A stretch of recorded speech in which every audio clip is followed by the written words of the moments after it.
Hi, my name is Megan Gidley and I'm the Director of Marketing with Connect. Welcome back to the Get Connected podcast. We're still in Acton, California with Johnny Flores, and today we're going to be diving into the bridle horse tradition, specifically with Hackamores, and Johnny's going to be giving you a tutorial on how he uses this tool. Let's dive in.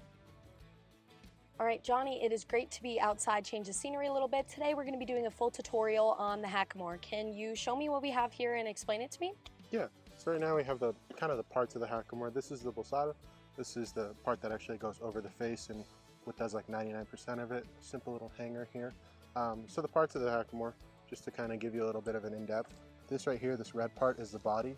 This is what all the knots are built over. It's binded here. The knots are braided over a foundation here and here. These little buttons are called side buttons. They basically just hold the hanger in place. You don't want that sliding around unnecessarily. Right here we have a nose button. For her, because she's a little horse, I made the nose button really short. And I like to do that because it allows the heel knot to fall when you're using a Hackamore. That falling motion is the release of pressure. Horses learn by release, so naturally we want a quicker release, right? So this, I believe, is about 6.5 inches, if I remember correctly. And the inside measurement here is really little. I believe it's 10 inches, and you can measure 4.5 inches between here and then take that inside measurement. The heel knot right here, I made a bigger heel knot because I wanted some weight to it so it could, again, release faster, or at least in theory. And then right here we got a little spacer. That helps when I'm tying the mecates because it just sits neatly right inside that notch. It makes things nice and simple for me. This hanger's it's a little bit funny. It's got some rhinestones. I felt fancy. But the idea here is for this hanger to sit comfortably like this and not have to like bend the leather so much. That's the purpose of the rings, and it's called a quick release hanger. And then here we got our reins. These are called mecates. If you cannot say that, most people will say mecartes. Mecates. Yes, we got it, Megan. And they're really prickly. They're not exactly the nicest thing to feel. And the reason why you do that is because when you lay the rein on the horse, you want them to be neck reins, so you just lay the rein and they go that way. And because it's prickly, I mean, they're gonna feel it. So That's kind of the purpose. These are about 24 inches long. What are these made out of? Horsehair. Horsehair. Yeah. Some are made from mane hair, some are made from tail hair. Usually the nicer ones are made from mane hair. But you know, you could really go and spend a lot of money on these. We got them, I think, at the Martin Black website. Got the little tassel to hold it here when we tie it. And then we have our little popper. The traditional vaqueros did not really use their legs much riding. They were focused on using the rein, and they used this like a whip to hit the butt and kind of put some motion and energy into the movements. So that's why we have it. And it also looks cool. Yeah, that makes sense. Can you show me how to properly put on a Hackamore? Yeah, so step one is to tie it. In tying a Hackamore, we want to make sure that we have it upright. This is how it's going to sit on the horse. It's quite embarrassing when you set it up upside down. First thing we want to do here, and some people have a thing about not putting your mecates on the floor, so I'm going to try not to do that. We're going to put this little tassel through here. You know what, this is too long. I'm going to put that little tassel right here and then wrap it around a couple times. Hopefully that's clear enough for y'all. And if I wrap it this way, that means that the lead rope will come out on the left side, which is what most people do. I had a friend a while ago that had an injury to her right arm, so I taught her to spin it the other way so that the lead rope will come out the other side. And after you do your number of wraps for her, I just do one. I can reach in and pull and grab the reins and adjust them. I like my reins long, so I usually do just about my wingspan. And then here's the fun little kicker: thumbs down and then thumbs up. And it's basically thumbs down and then thumbs up. Yeah. So again, thumbs down, and then thumbs up. Okay. And then that loop goes over it all. Tighten it up. Some people like to put their Hackamore, they like to tie it really loose. I don't like doing that. I want things to stay still, and I don't want them to move when I'm riding. Right. So this is usually how I'll set it up. And then as far as fitting and all that, we'll do that right now. I'm going to tie it up here by her neck so she doesn't run away from me.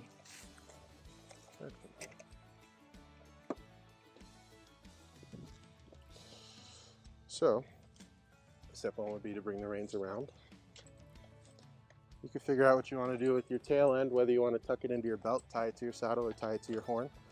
In the old days, you could tell if a horse was broke because it was tied to the saddle.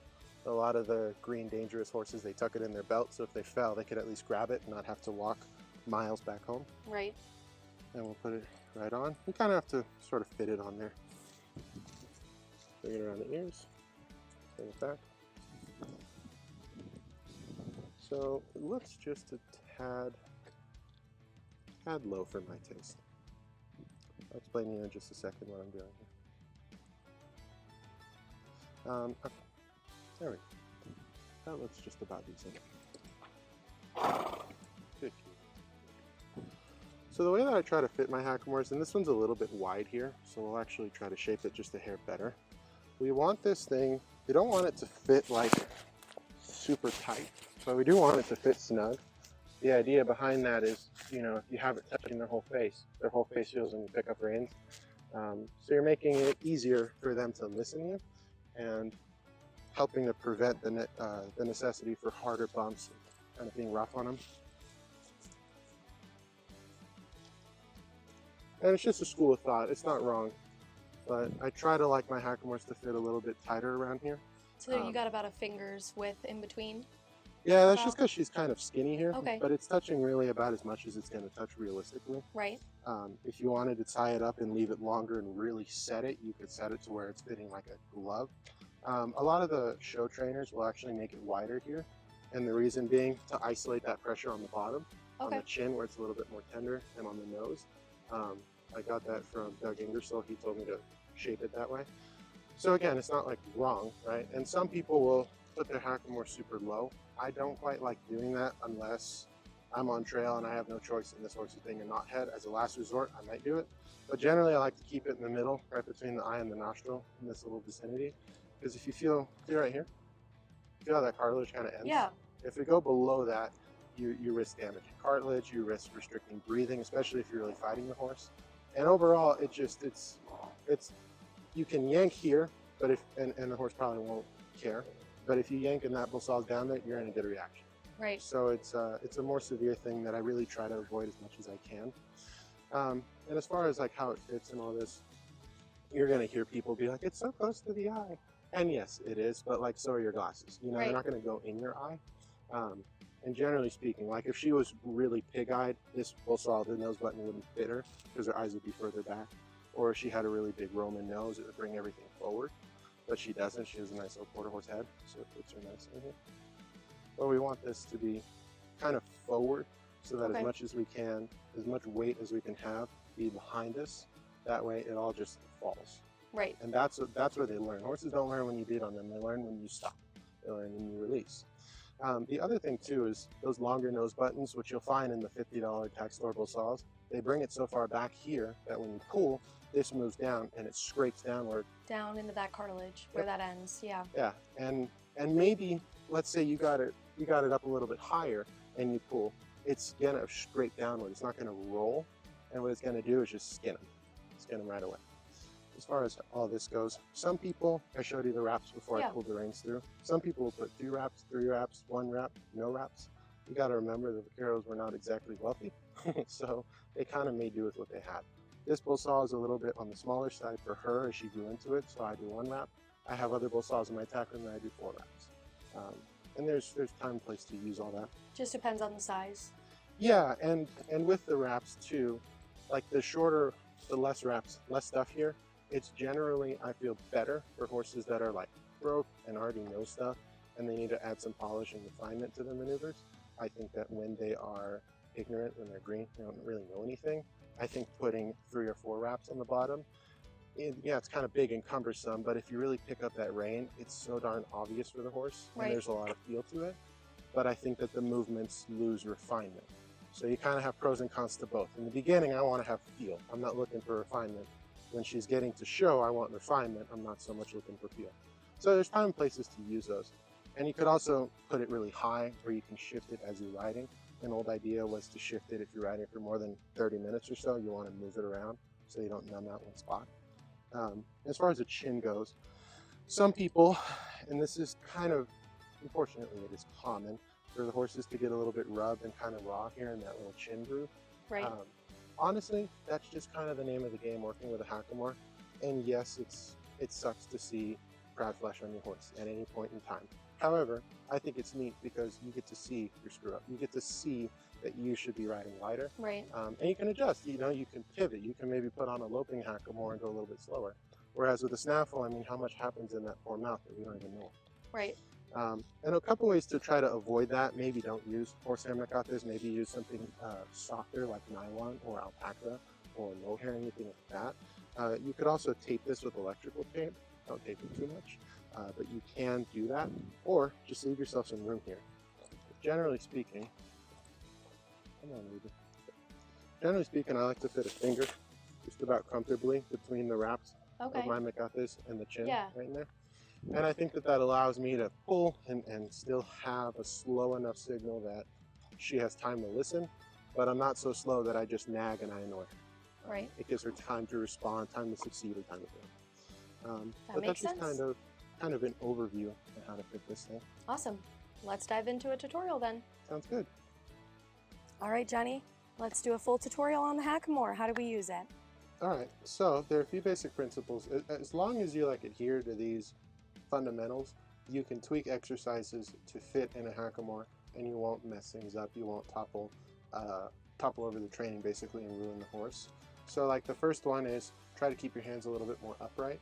It is a lateral tool when you're working with a green horse where you can go like this and really help them, but there's no refinement to that. There's refinement in picking up in your bridle, how you're going to ride when you have a bridle on. So you do want to try to pull kind of anywhere in this area between like your pectoral muscle to the end of your shoulders, usually where you'll pull and your arms will kind of come out in a way. Another thing is to try to ride knuckles up. So some riders will literally ride like this. That's a little bit exaggerated. You could ride at a slight angle, but you don't want to ride like ice cream cones. Okay. Because you have no power to your pulls if you're here. You have more power to your pulls here. And sometimes you have to pull. Another really important thing to note is to pull as hard as the horse's head. It's okay if your horse is not that talented and is a little bit slow and he just lays on pressure. For that horse, bump a little bit harder. Don't be afraid to. And for a horse that's a little bit lighter, bump lighter. You don't want to bump super, super light, being like, ah, the whole time, because then you're just nagging and you're annoying. And you don't want to bump too hard because then you're a scary horse and then your horse can be like, ah, this guy's kind of a jerk. So you kind of want to try to exercise a lot of feel when you're doing it. And it's okay if you bump too hard once or twice. Pivot, learn from it, and move on. Something else to really note about the Hackamore is that everything is going to be a bump and release, at least when you're starting. I say bump and release is like a hard, fast policy for most people that go into it, but as you further your training, it's sort of like honesty is the best policy. It's like, well, yeah, but until the kid asks about Santa. You know what I mean? So it's like there is some gray to it later on. But the biggest reason why I say bump and release is because I'm trying to eliminate a behavior that people do where they pull and they hang on. And it's okay to kind of pull.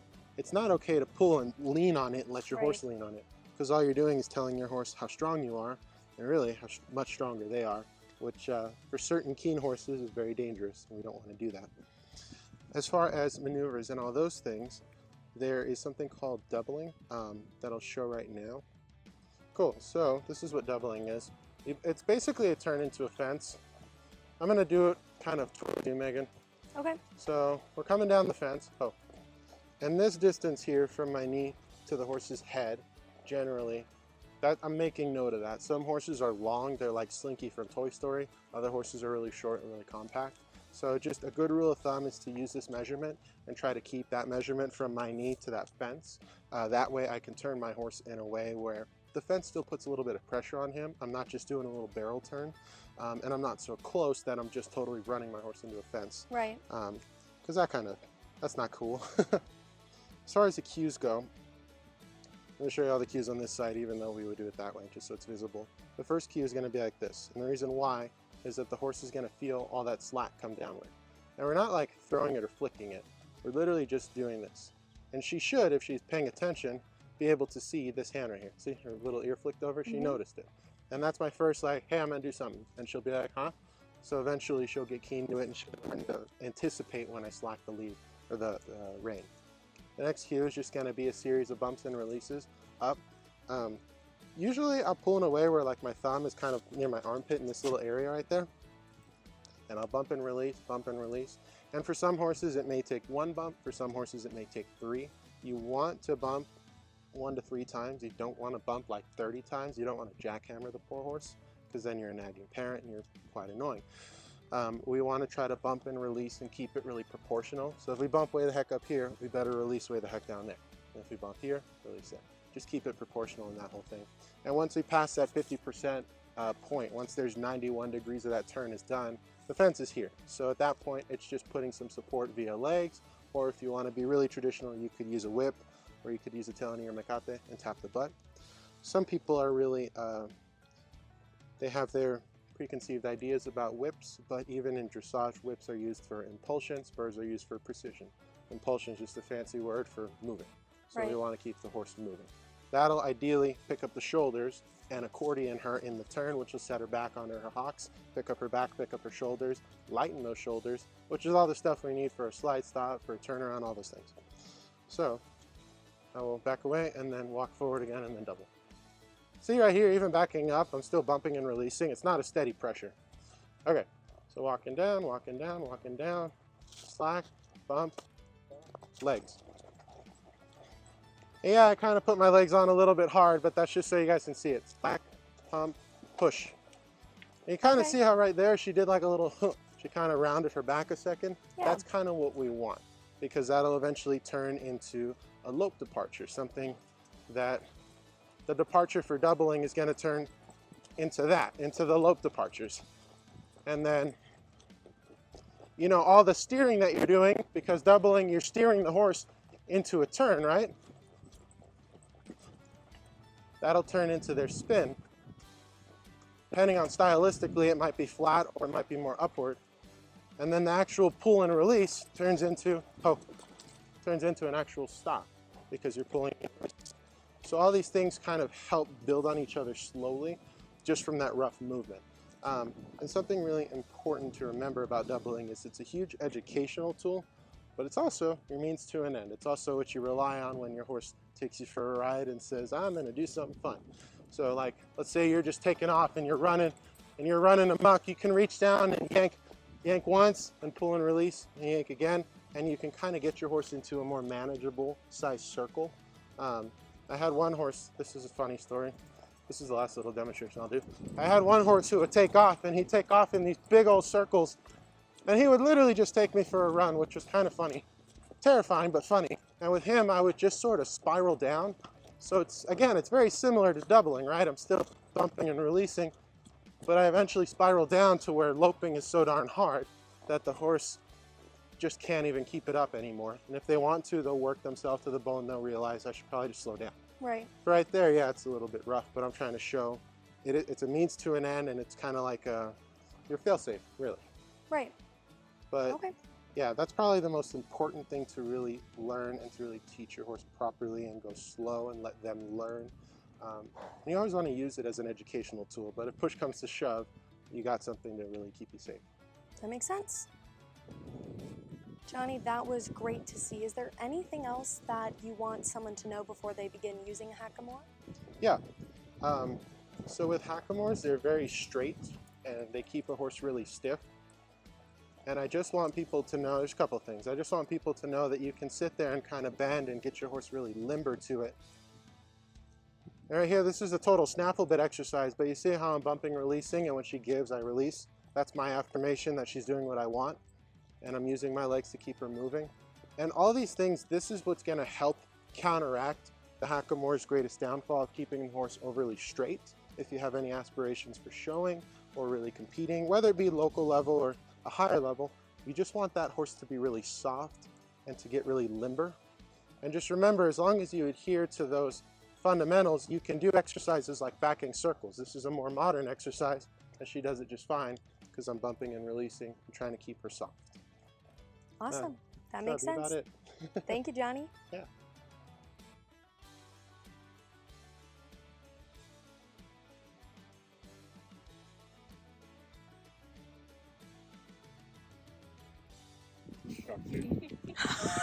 I just got that. Their front legs and rub it all over them to kind of just like reassure them of what you're doing and your intention. Alien guy. So it's like, you listen, you know what I mean? What? Yeah. He's funny though, he's got a potty mouth. What did you say? Say that again. Huh? You said what?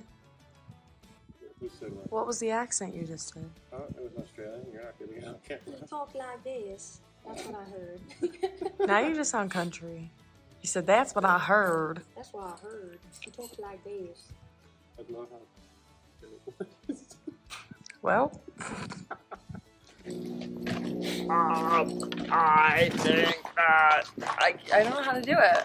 It's fun to act like radio announcers too. Yeah. 94.4, your station for R&B. That important. Why do you have all these random voices you can do? It's called having a muck stalls. Thanks for watching another Get Connected podcast. Make sure you stay tuned to our Facebook page and our YouTube channel because we are far from done. Have a great week.